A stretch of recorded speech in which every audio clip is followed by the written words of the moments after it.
À partir du 1er septembre 2024, les voyageurs en Europe devront se conformer à des règles plus strictes concernant les bagages à main, notamment en ce qui concerne le transport de liquide et de gel. L'Union européenne a décidé de renforcer ces restrictions en limitant la taille des contenants à 100 ml, mettant fin à la tolérance qui permettait auparavant des contenants de 125 ml dans certains aéroports.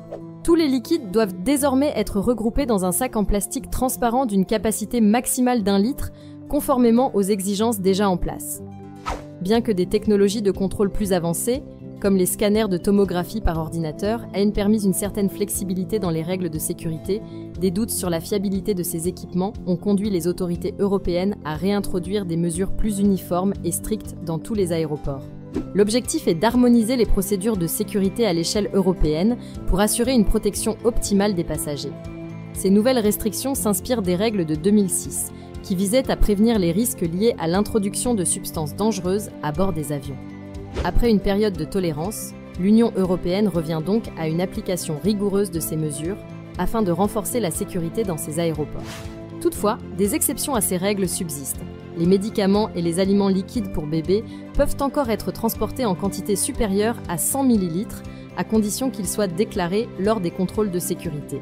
En revanche, les autres liquides, gels et appareils électroniques devront être sortis des bagages à main lors des contrôles, surtout lorsqu'ils sont effectués avec des scanners conventionnels, qui sont encore largement utilisés dans les aéroports.